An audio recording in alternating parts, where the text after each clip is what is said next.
We're back. That's right. I think this might be the last meeting for the year. There it is. Parks and Rec Committee from last week. Yeah, I'm a little bit behind. Today is the first day that I actually feel pretty good. Only took almost a week, but here we are. And I don't know what the fuck is going on right now. I thought we were over going to different parks areas, but apparently not. It's like is Jobless Jared back in charge? I thought Krista Carlino was the chair of the Parks and Rec. I thought we were done going to different parks, but apparently not. And this is the part that pisses me off the most: is these dipshit elected officials act like they want people to attend these events, but then when you make it like out of the central area, that is the city county building, and you make it at 5:30, guess what? Everybody has a job to go to so they could pay your dumb shit salary. Which is a little bit too much, honestly. My name is Kristen Carlino, and I officially call the Parks and Recreation Committee of the City County Council to order. $1.6 billion budget, and this is what we're doing. We will begin tonight's meeting with introductions from councilors, beginning to my right with Councilor Bain. Thank you, Madam Chair. Josh Bain, District 21. And to my left at the far end. Thank you, Madam Chair. Jesse Brown, District 13. Dipshit Brown. Thank you, Chairwoman Jessica McCormick, District 16. Thank you, Chairwoman Brianne Delaney, District 2 on the north side. Thank you, Chairman Frank Mascari, District 19. I keep changing it. This is my district, and we're going to have a lot of questions. So, anyways, thank you. I like how it's so cold in that building that everybody has to wear a coat. You'll never see that at the city county building. Usually everybody's all dressed up, ready to go, but it's so cold in that room. And it would be comfortable. And I'll speed up then. Dan Boots, District 3, Washington, Lawrence Township. And look at the people, how they're dressed too. I know I'm going off a little bit, but Josh Bain is the only one that is dressed to fit. All right, everybody else is dressed like a slob. Maybe Cunt Carlino isn't, but everybody else is dressed like a slob, like they're going to a baseball game. Good evening, Councilor Jared Evans, representing District 17 on the west side. Thank you, councilors. We have 3 items on our agenda this evening. First up, we have Proposal 371, 2024, reappoints Amy Carroll to the Public Art for Neighborhood Selection Committee. Councilors, I do believe you have her attendance record in your packet. Is Ms. Carroll with us this evening? She is unable to attend. Maybe if it was at the city county building, she would have been able to attend. From councilors about her attendance records or comments about her resume that's included in the packet as well. Yes, Chairman Evans. Thank you, Chair. I don't have any consternation on reappointing her tonight. I would just say, like, for me, I like to have our appointments come before us so we can sort of remind them that they need to keep the council informed on things and keep us up to date on things. That's really only a comment, but I'm in support of her. She's had good attendance and asking some questions. She's been a good board member as well. Thank you for those comments, and I do agree. I will accept some responsibility for this one. I do believe she was up for reappointment in November. And due to the holiday, I canceled that committee meeting, and then of course we're running into additional holidays, just a week or so less than out from Christmas, I think now. So noted. Any other comments from councilors? Any members of the public wish to speak to Proposal 371? Seeing none, the chair will entertain a motion. So moved. So moved. Second. Seeing that the motion has been properly moved and seconded, all those in favor of sending the reappointment for Amy Carroll to the full council with a due pass recommendation signify by saying aye. Aye. All those opposed, same sign. The ayes have it unanimously, Madam Clerk. Next up, proposal number 387. I like how they have reappoints Mr. Jesse. Joseph. They have Jesse all the way at the end of the table. They got Jesse at the back of the bus. You can't even get him in picture right now. Wins to the Board of Parks and Recreation, and I do know that Joe is with us tonight. If you'd like to join us at the table and say a few words. Councilors, you also have Mr. Wynn's attendance as well. And Dude, welcome, Mr. everybody's Wynn. wearing a Thank you for your coat right service on now. this board. Let us know why you'd like to be reappointed and maybe about some of the things that you're currently working on. Well, thank you. One of the reasons I think that I would like to be reappointed is the fact that my whole career have been with parks, and I think that there are some interesting times that parks will be facing, and I think that with my background experience, not only locally but nationally, I will be able to offer some insight and input to the director as these new things come on board. One of the challenges I always face being in the system, I'm in a unique role because I once spent 25 years of my career working in the park system. So that's kind of, put me on a different level as far as things. The thing that I'm most interested in is the fact that the park system over the years have been shattered. And when I use the term shattered, the things that was once parks is no longer parks. For instance, the greenways, land stewardship, park maintenance, forestry, all those divisions were part of the park system. And if you look at the park ordinance, they are part of the park ordinance. And I think that gives the director a real tough time trying to balance her department when half of it is with DPW and the other half is in parks. And I would hope that, as we continue to look at the system, that we take a look at that. That's very challenging. I mean, I can go through either one of those. Land stewardship was brought on board to reduce mowing in park and turn the park system in more of a natural area, less in DPW. Forestry, who was in parks, that maintained the trees in parks, that's in DPW.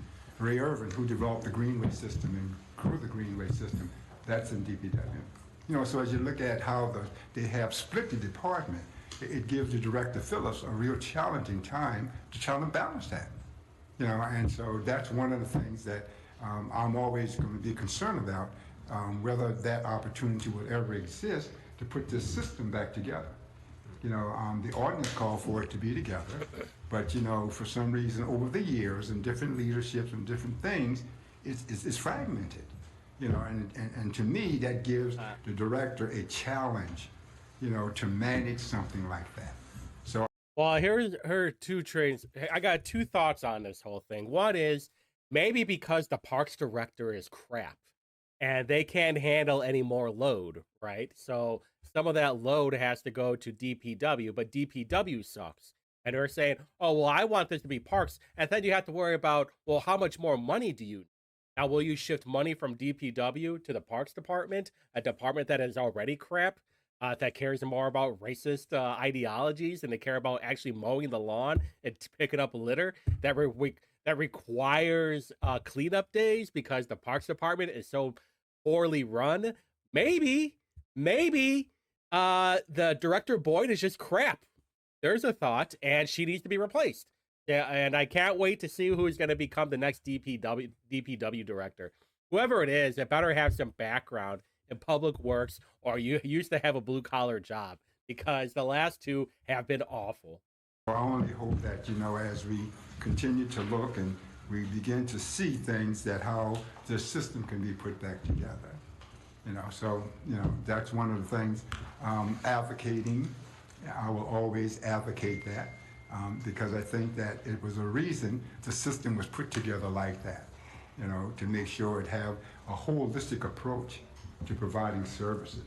What does that mean? Whenever somebody will say, oh, we need to have a holistic approach. I hear this from Chris Bailey, too, when it comes to crime. What the fuck does that even mean? It's a fragmented approach like it has now. So that's why we just need more accountability. I've left from being an ambassador. I'm left from being an operator. I'm an ambassador now.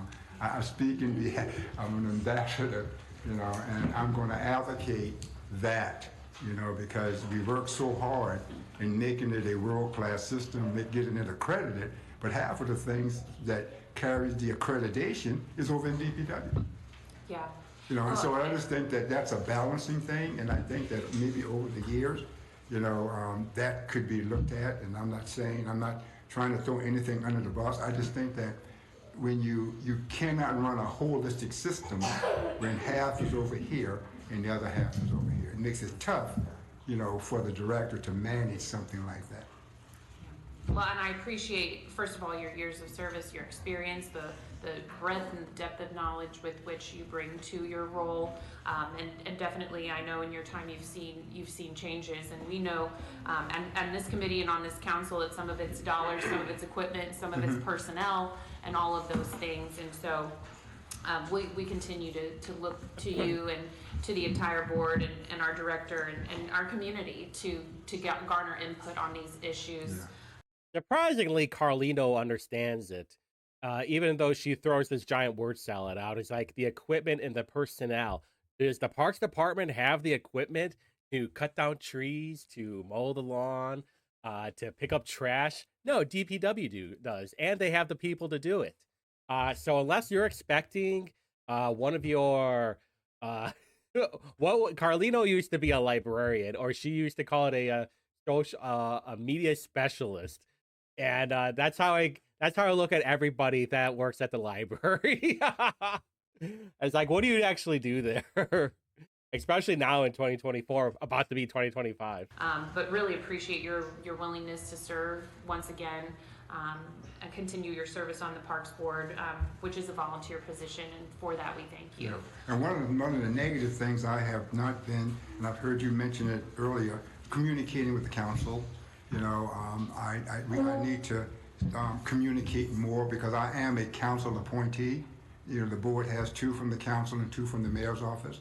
I'm a council appointee, and so I need to spend and communicate with this committee and as much as, well, I need to communicate with you because I haven't been, but I need to do that because I am a council appointee, not a mayor's appointee. Yeah. And so I need to keep you abreast of what's going on and things, or input on things that may be happening nationally, different shifts, different changes. So I'm going to make that a priority to come and give you more information. We appreciate that. I know individuals on the council, our fantastic clerk, and even our staff who are here as well would welcome those dialogues in concert, you know, with Director Boyd as well. So thank you once again.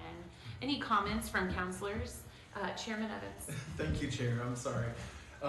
Joe, I was going to vote for you, but now I'm super excited to vote for you. And I should have said Mr. Wynn. Well, you took it all out. I mean, everything you absolutely said, I 100% agree with. And she always gives Vegemite to everybody. Director Boyd, and you know, we're always trying to figure out ways to maneuver while those ongoing issues are partially, in my opinion, a part of that roadblock. Keeping our parks clean, and you know, parks used to have its own crews, and now we go through DPW, so it's on and on. So I'm super excited to support you, and I appreciate everything you said. I think you're 100% right. Our parks deserves to have a fully funded parks department that encompasses all of those endeavors. And I'm going to keep saying it. What we're doing with parks right now, this is ridiculous as far as. Dude, you just spent how many hundreds of millions of dollars on just the new park center? Amazing work, and push out that vision as hard as they can with the lack of resources. Yeah, I've been passive, but I'm not going to be anymore because my time is getting short, you know, and I got to speak out because I think that to not speak out and not speak in behalf of something I've given my entire life to would be unjust. So you will be hearing from me. Thank you for your service. Vice Chair Boots. Thank you, Madam Chair, and thank you, Mr. Wins, for your service and your longtime service to Indianapolis and dedication.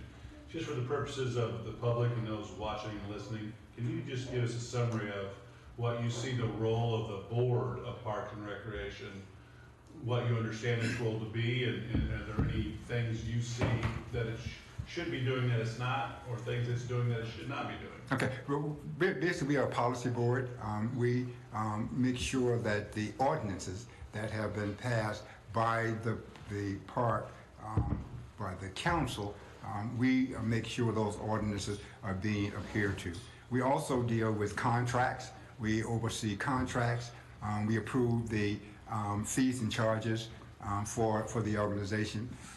We improve change orders because we have to make sure that things are right. So we have a very active role in fees and charges, golf fees, basically the ordinances. The ordinances are critical.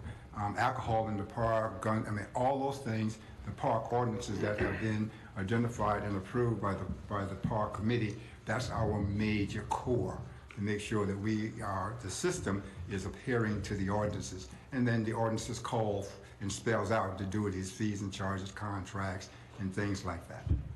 Thank you. Yes. Hey, by the way, I just want to point this out. It is only because of you. It is only because of you that they even say that anymore. They never used to say, for all of you that are watching out there, or hey, for the public that might be watching, I have been watching this stuff for over 2 years, and they never said anything like that until probably the last 8 months.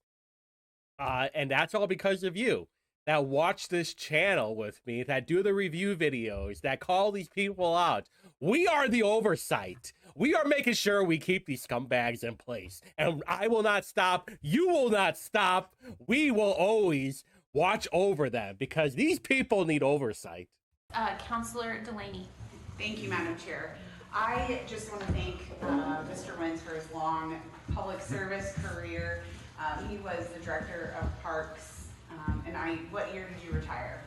2000 and I want to say 8. Okay, so I was an intern for him before that year, and I couldn't be more excited and proud to now vote for him to be back on the Parks Board. It's really exciting for me to be back here on the Parks Committee as well, because that's where I got my start in public service, riding around on golf carts, filming things, and I don't know, I had a bunch of fun that summer, and I just want to thank you for that experience, and I'm excited to have you back. Thank you, Councilor. You know, time's getting short when one of your interns is my time's getting short. I don't know how long I'll be around on this earth, but my time is getting short. Councilor Bain. Yeah, thank you, Madam Chair. I echo the words of Chairman Evans when you were speaking. It's something that, I think was brought to my attention probably a year and a half ago, is just how, I think the current relationship between the Parks Department and DPW just doesn't work.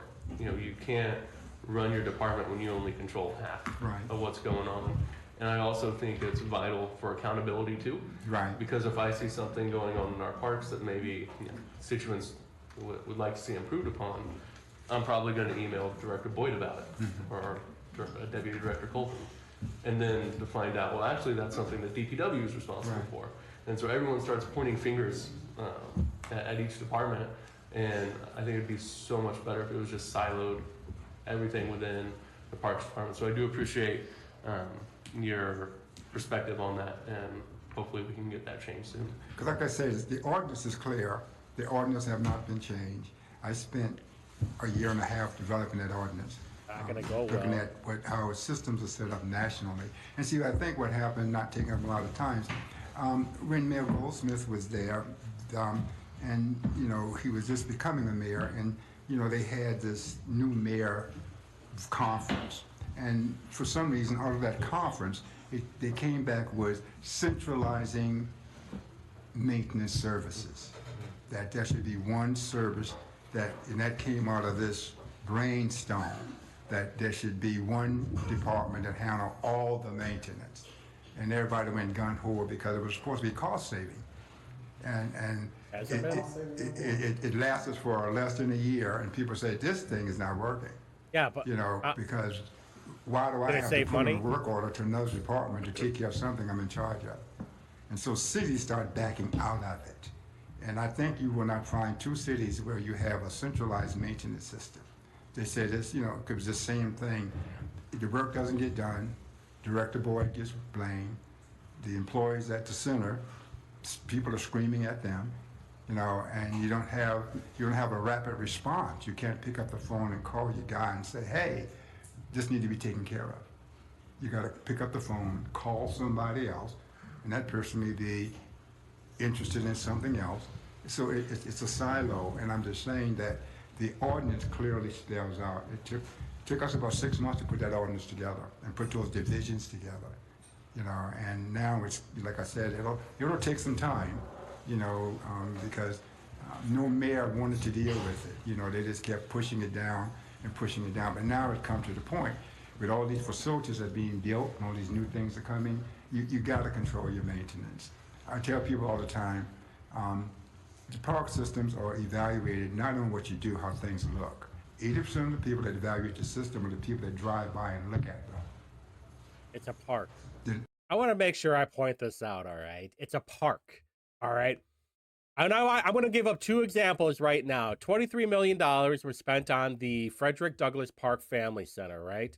And then right now, I saw something about Cranert, and this is what I just saw. I want to pull this up. Due to a minor pool repair, Cranert Pool will be closed starting Thursday and until further notice. So they don't even know when the pool is going to be open. And my question to you, would things be better if these things were run under the Parks Department, or would they be the same?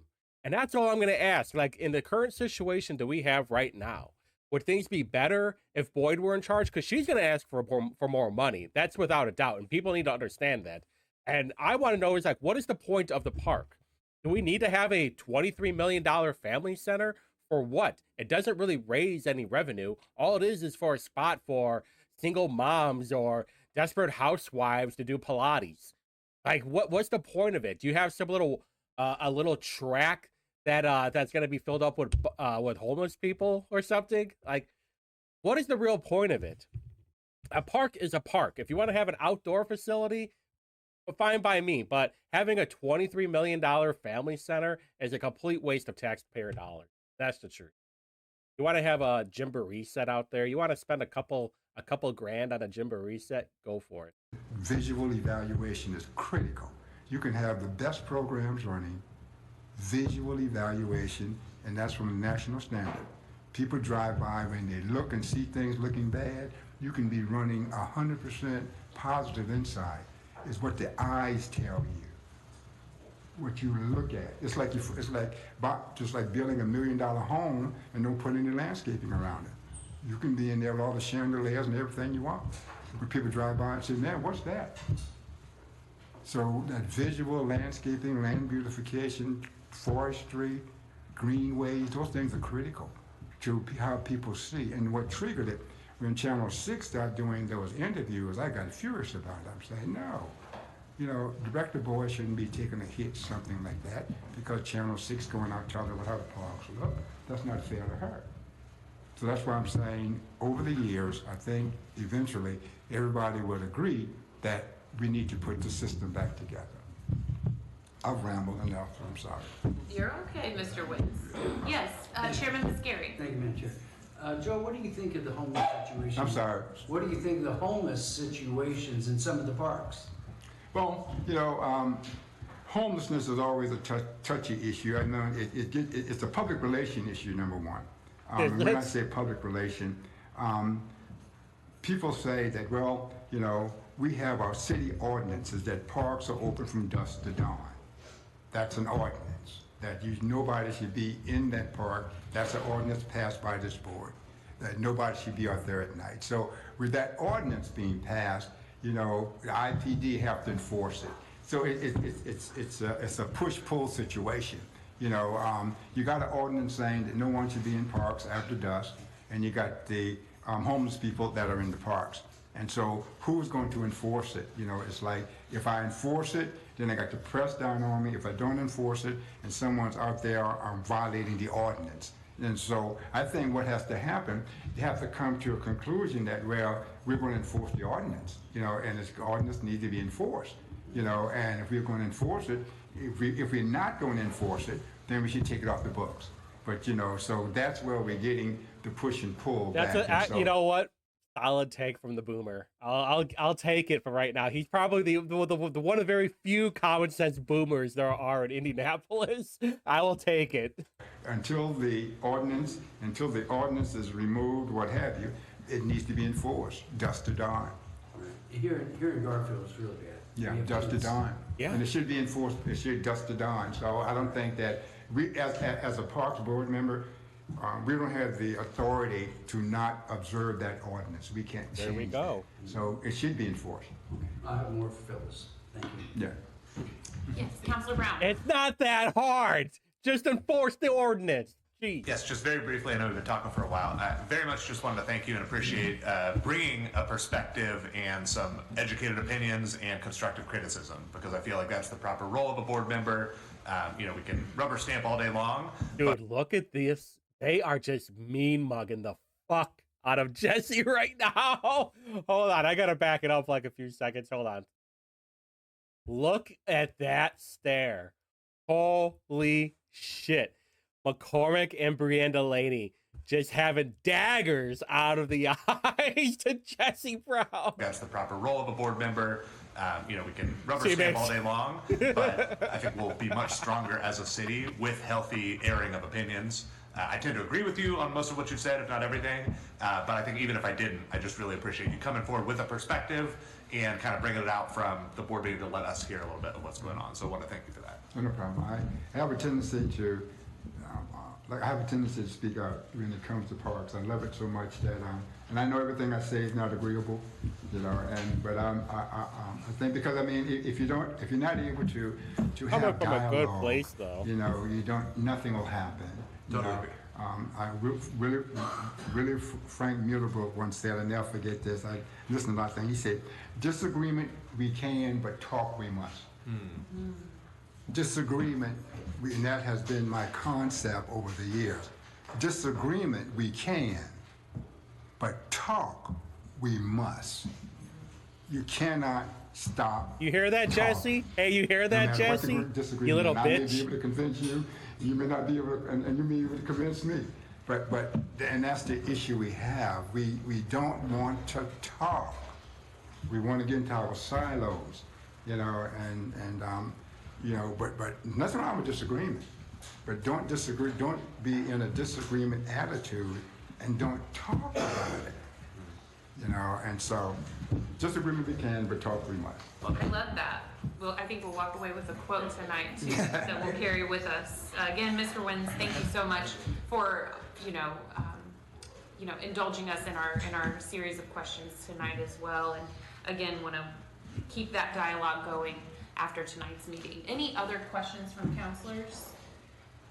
Any member of the public wish to speak to the reappointment of Joseph Wins, Proposal 387, 2024? Seeing none, the chair will entertain a motion. Second. All right, with a proper motion and a second, all those in favor of sending Proposal 387 to the council with a due pass recommendation signify by saying aye. Aye. All those opposed, same sign. The ayes have it unanimously, Madam Clerk. Thank you again, Mr. Thank you. Wins. Happy Thank you holidays all. to you.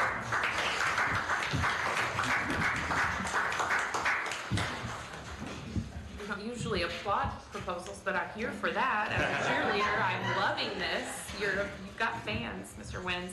And then the lady of the hour, Director Phyllis Boyd. Welcome, Director. Thank you. And thank you so much for indulging the chair's wish to meet out here in Garfield tonight.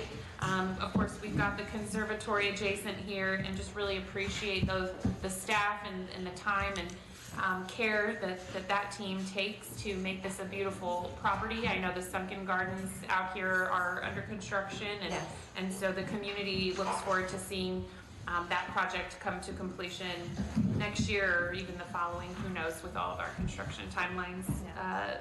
Speaking of updates, take it away. Thank you. Thank you, councilors, for being here, and I hope you get a chance to go through the conservatory to see the amazing holiday display while you're here. It's quite something. So last month, we unveiled the new West Montgomery Park Basketball Pavilion, and this project is the latest in a long line of new sports amenities and programs we've rolled out this year. And this one-of-a-kind pavilion will provide residents a new space to play basketball in any weather and will be a great hosting site for programs and tournaments. Our staff and community partners do a really excellent job of offering holiday programs throughout the holiday season, including at Holiday Park at the ice rink there, here at Conservatory Crossing. And if you haven't experienced those before, please do so. Also, in the wintertime, we offer our warming centers as our family centers and if activated, also serve as emergency shelters for folks. So I commend staff for really stepping forward and filling that space for us.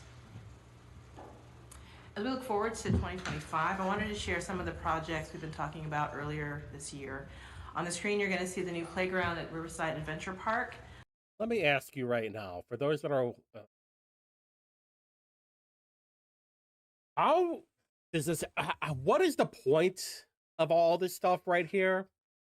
Like, we constantly hear from Democrats and apparently Republicans too of how much the park needs to be funded. What is the point of all this extra crap? I mean, what the fuck is this onion right here? What the hell is that?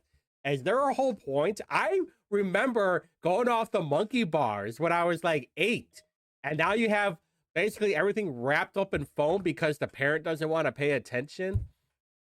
I mean, how much more money needs to be wasted on this kind of crap? This is a real question too. When you have a playground, you have some kind of jamboree style, and then that should be about it for the park. The park is there for you to roam and have a good time. Maybe play a little bit soccer. Family center. What a waste of money. Waste of taxpayer money. Like, what? Tell me, what is the point of all this crap other than to waste taxpayer money? Major I construction really want to will know be wrapping that. up there soon, and we'll be opening that exciting new park space early in the year. Grassy Creek Park is on. Anybody from the Parks Committee, please tell me, what is the point of all of this, and how does this benefit people overall? Is our tax dollars being spent wisely? That's all I want to know. Well, we have a bunch of crime. We're over 200 homicides for the year right now, but somehow parks are going to make that so much better. Or how the roads still need to be repaired, but we're spending millions and millions of dollars on this crap.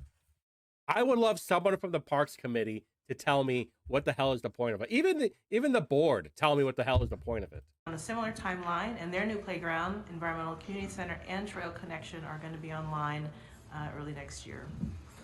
As a reminder, these two projects are the final ones from the Mayor's Circle City Forward initiative, which invested $45 million into major park projects, along with the additional funding coming from the Lilly grants. A list of other parks on the screen are some of the Lilly grant and park capital budget projects that will break ground earlier in the year, and including exciting improvements at Chapel Hill Park on the west side and Tarkington Park on the north side. We currently have several year-round aquatics positions open, and believe it or not, we already have our 2025 summer job applications available. So our major hiring push is going to begin in the new year, but please let your constituents know that they can go online, use that QR code, and get to the positions that are going to be open.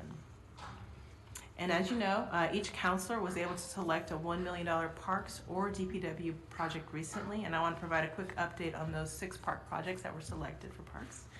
The projects that will pay for park improvements went before the Parks Board this week to award initial design contracts so that we can move forward fully in the new year. And for the projects that include land acquisition, those initial steps are underway, and we'll have appraisals by the end of the year. So to conclude, I just want to thank our amazing parks team again for everything they've done this year. The positive impact they make on the city is immeasurable. I could really spend all night talking about them, but I won't. I'll just do a few things. Turning the historic $140 million investment into parks into reality with projects like the new Frederick Douglass and Cranert Park Family Centers that have really become community staples.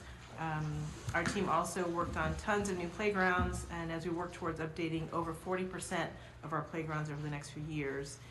And then the beautiful green spaces like Riverside Adventure Park that will open up.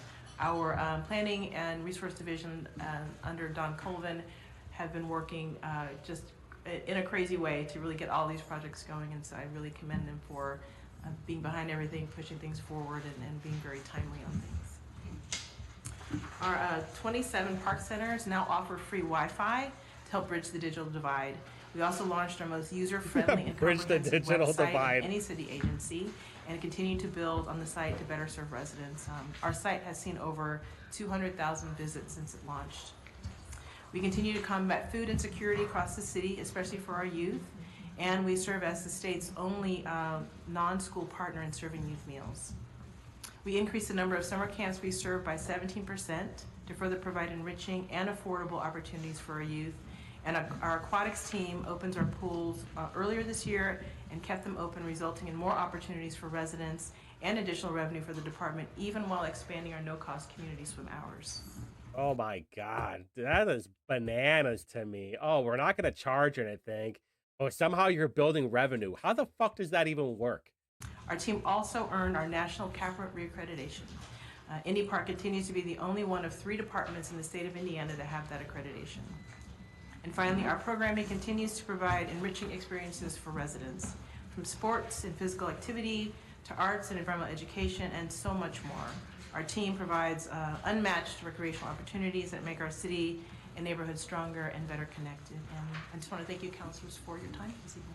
Thank you. I want to clap for accreditation if we could. The way that we clap for Joe Witt, that's a big deal.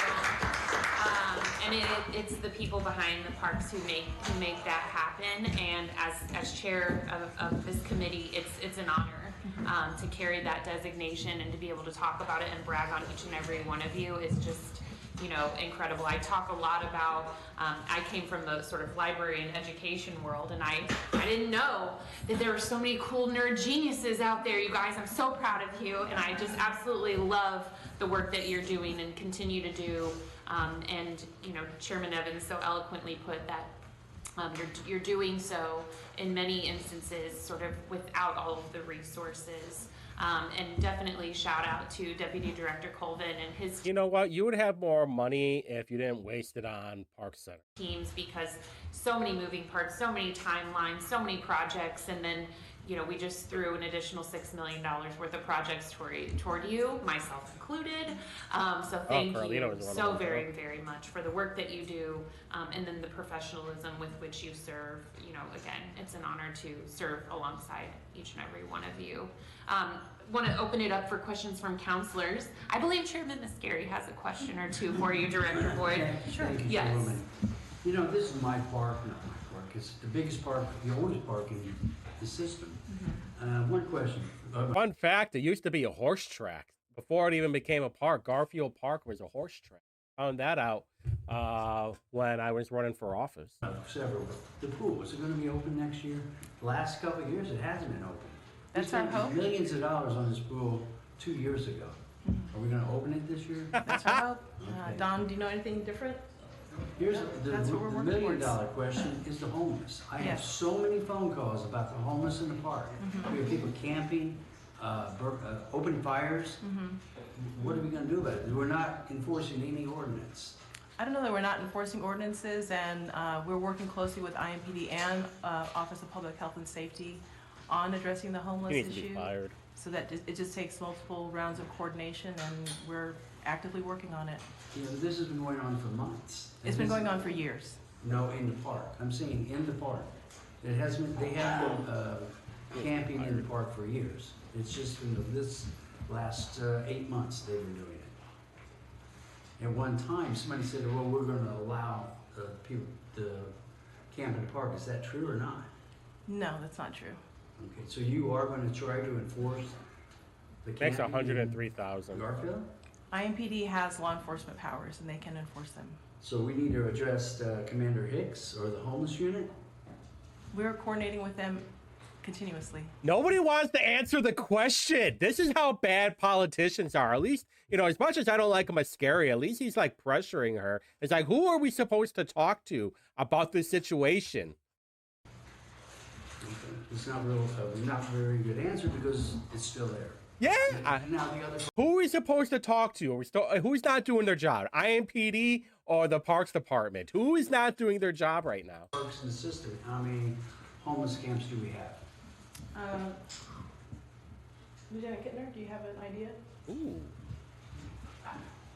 Hard to give you a total number.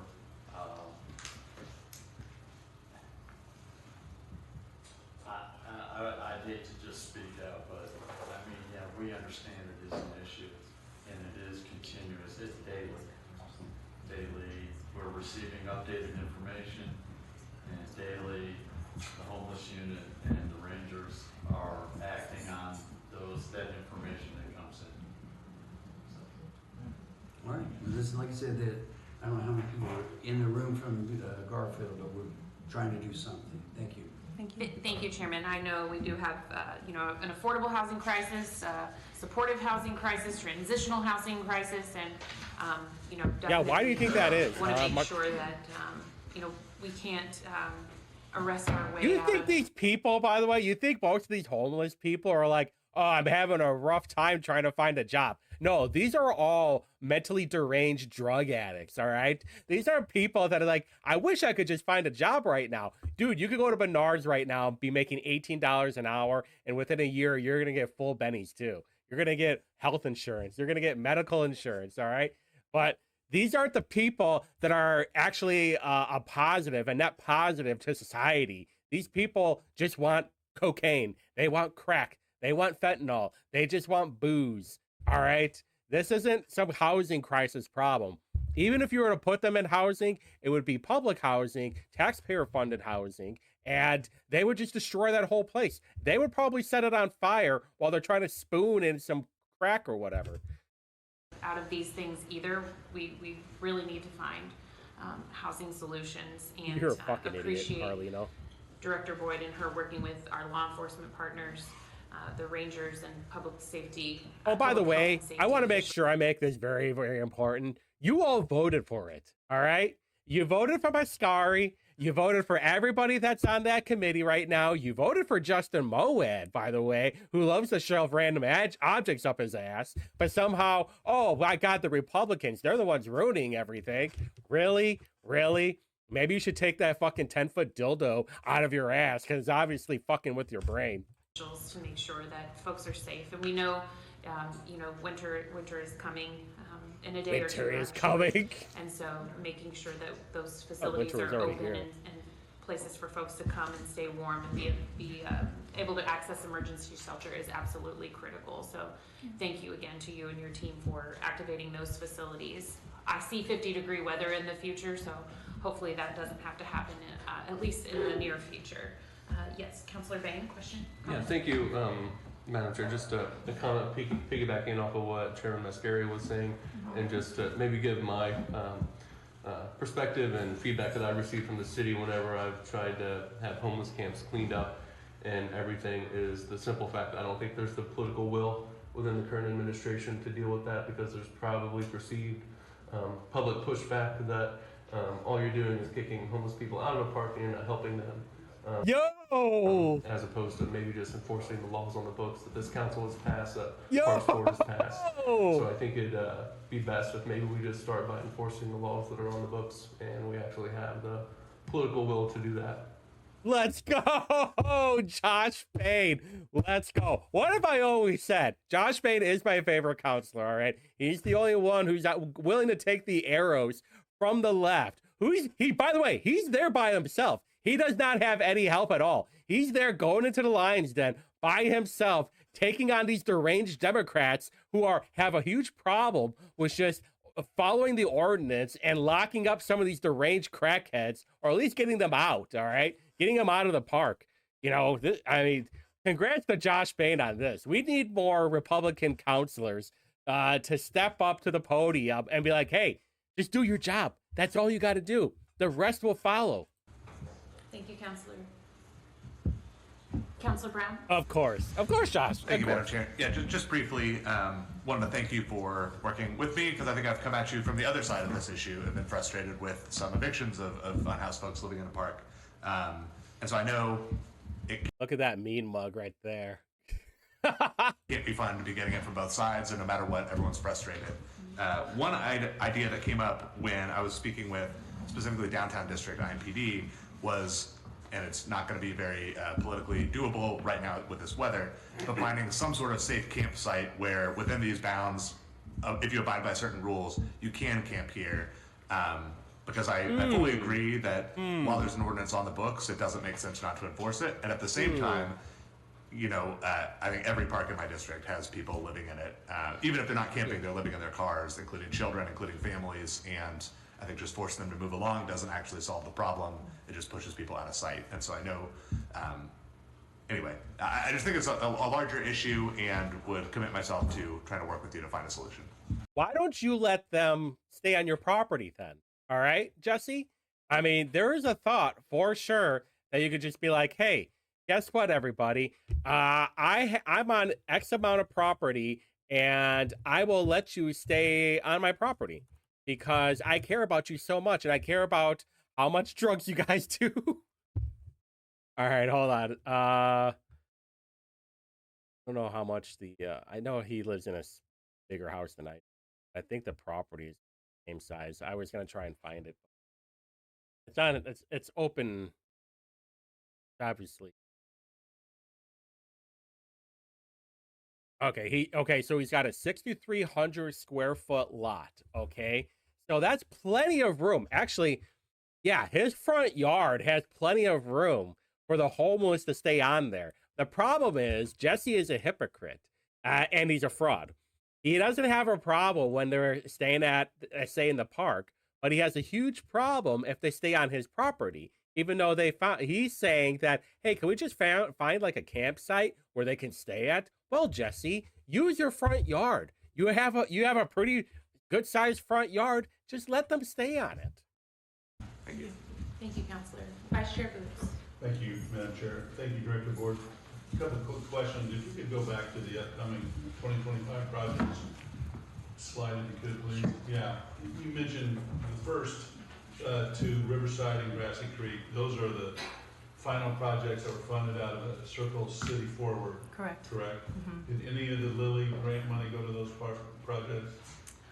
Not in terms of the initial sort of as the projects were conceived, but for, say, Frederick Douglass, that was a Circle City Forward project. The Lilly project came alongside and assisted with furnishings and then the actual playground. Okay, great.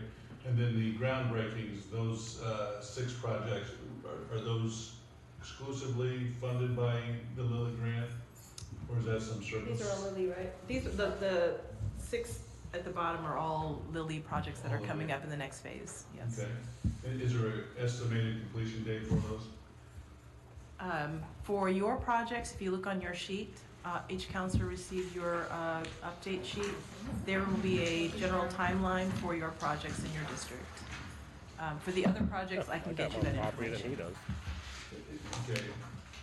A lot. What are you thinking about? Not that critical. I'm just curious. I'm always interested in knowing completion dates so we can keep things on track. I mean, Dawn, if you've got the one on the top of your head. Most of those will be first quarter of 2026. Okay. So you're gonna see most of that construction going on during 2025. We'll bid those first quarter of 2025. They'll follow through construction and then really spring, summer of 26, they should be available for the public to use. Right. Thank you. Good questions, Vice Chair Boots. Sometimes I confuse groundbreakings with ribbon cutting. So ground shovels go in and things start, ribbon cuttings, things are open. Yes, Councilor Bain. Thank you, Madam Chair. Just a follow-up question. Do park rangers have authority to enforce trespassing once the parks are closed?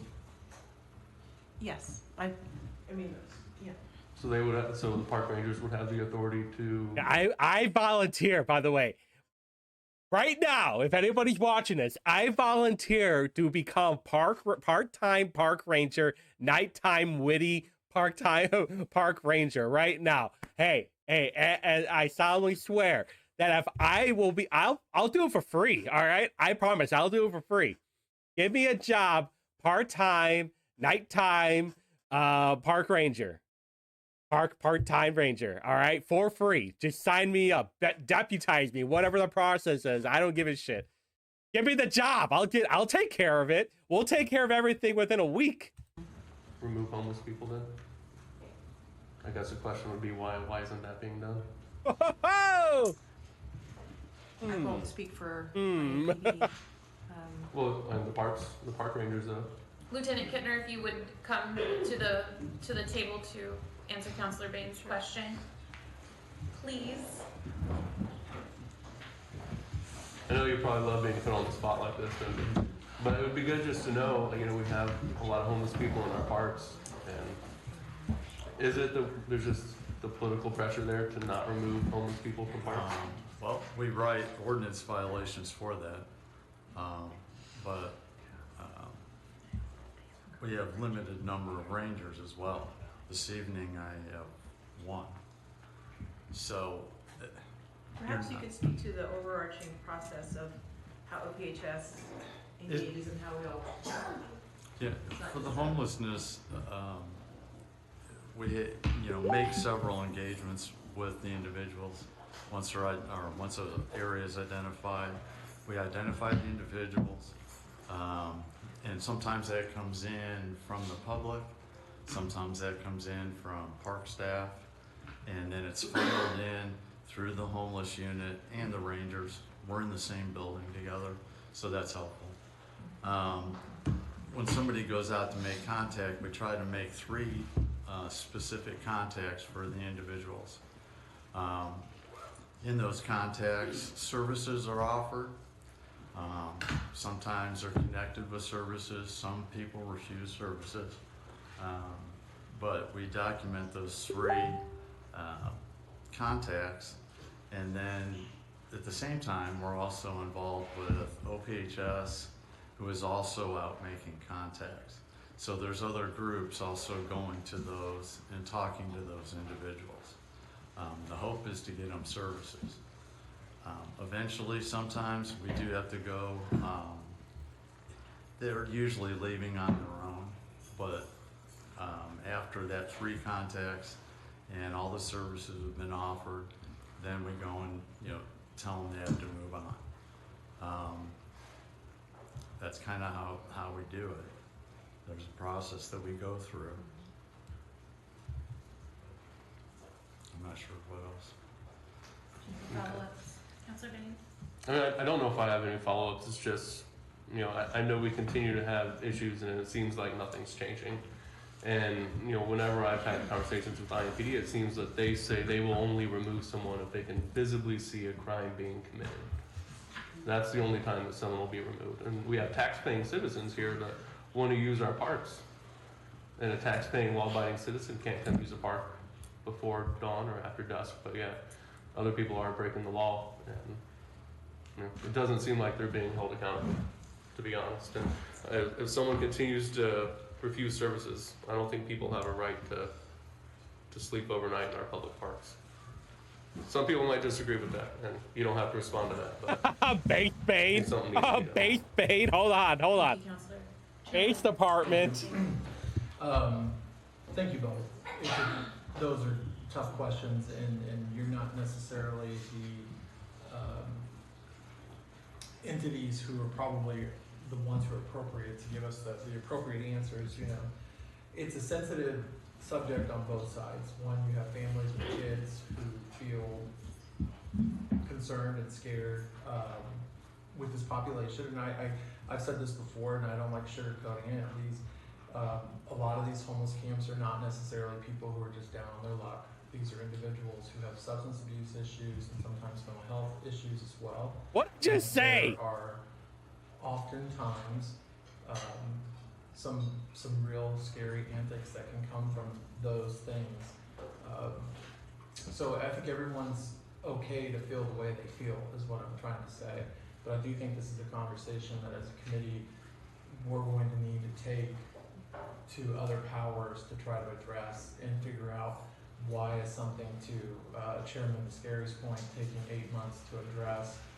What is the process? And it could quite frankly just be as simple as there's nowhere to take them. And the city is investing, and obviously I think we broke ground on the new shelter. The low barrier shelter, by the way, that's going to make things 1,000 times worse because there's basically no restrictions on.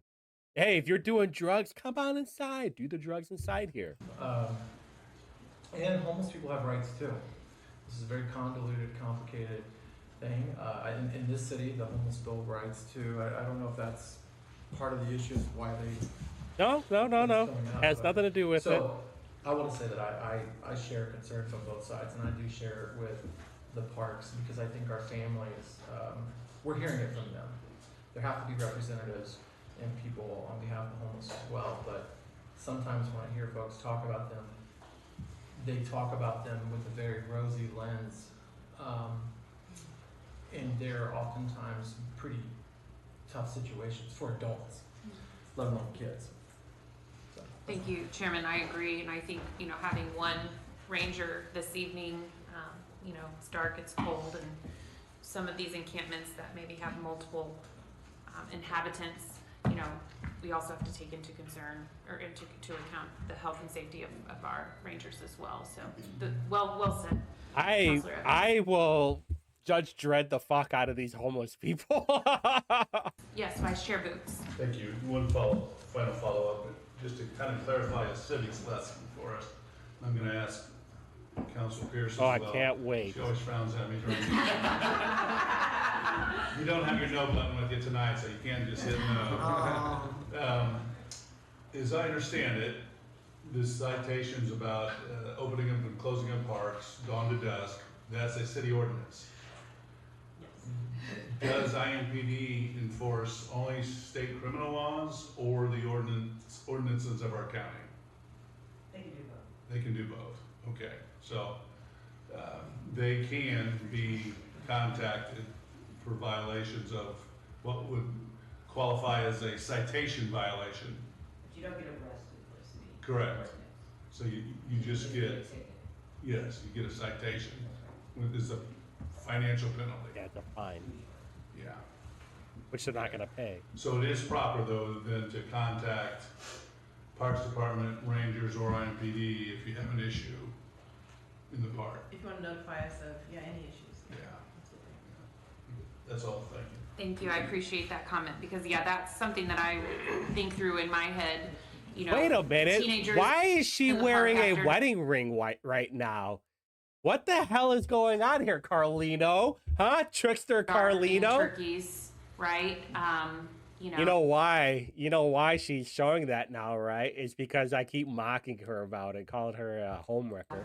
What Yeah, see? Left hand, right? I'm right. Yeah, left hand. Yeah, unless everything's switched, but I don't think it is. does that look like versus, individuals who, are maybe choosing or in need of Unless it's a housing fake, that's not available. or when she goes to the bar. Chairman Muscari. Thank you, Chairman. I have a final comment. Garfield Park is the heart of my district. These people are the greatest people you would ever meet. No, they're not. In the world. No. Sorry, Muscari. That is completely wrong.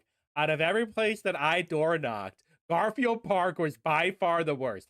I got yelled at by more people in Garfield Park, claiming to be that they're open to everybody except for Republicans or conservatives. I got yelled at by Garfield Park more than all the other neighborhoods combined. Swear to God. So shut the fuck up. Hard in the park and have a lot of programs going on in the park. And this is the biggest complaint I have in Garfield, is the homeless. It's simple. We have a low barrier shelter on Hannah Avenue, holds 65 people, it's full. We're building a low barrier shelter on Georgia Street, and I don't think it's gonna hold that many people. The final issue is we don't have places to put these people. And Put 'em in many a people cage. don't wanna get up. Yeah. But Phyllis, thanks for everything you do, and hopefully we'll get something done with this. Thank you, Chairman. Any final comments for the director and her team? Well, thank you very much, counselors, and everyone who came out tonight. I hope everyone has a chance to go over and see some poinsettia and some choo-choo trains. I'm so excited. And hope everyone has a happy holiday and a happy new year. We are adjourned. It's Merry Christmas, you commie. Ugh. All of you. It was you. It was Kristen Jones. It was Dan Boots, I think, too. The last 3 videos that I did. They all said, hope you have a good holiday. It's Merry Christmas, all right? There's no such thing as Kwanzaa. It's Merry freaking Christmas.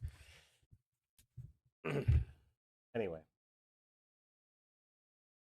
So, very interesting stuff, huh? I can't wait to see what happens out of this whole situation. Like, you know what? I just sent out a message to a few people that said, I volunteer to become nighttime park ranger. We'll see if I hear anything back, but it should be, you know what?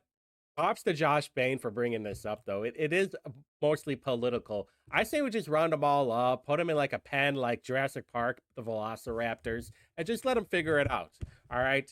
We'll do some like What was that show? What is it? Most Extreme Elimination Challenge. Yeah, we need something like that. Hey, you want out? You want out? Not Hunger Games, all right? Not Hunger Games. Most Extreme Elimination Challenge. Yeah. I think yeah, I need to put that in my notes actually for the show into. But anyway. Not bad, huh? Not bad, not bad. So I think that'll be the last one. I have to check the calendar, but that might be the last indie review video for 2024. And it has been a year, in case any of you don't realize that. Like I think it was December 13th. It was official my very first video that I posted as a review. And it's been a hell of a year so far. And this Saturday, if you're watching this Saturday is either going to be at 8 p.m. Eastern or 9 p.m. Eastern. I will be having a live show on YouTube. It's already there. Be sure to check it out. We're going to talk about a whole lot of crazy stuff with Elon getting ratioed, with some of the bills that are coming out for next year. There's a euthanasia bill from the Democrats, of course. A few other things, too. We're going to talk about Lawrence and how fucked they are. And, yeah. Should be a lot of fun. I'm looking forward to it. Hopefully I don't get sick. But if I don't see you then, have a good new year, and until next time.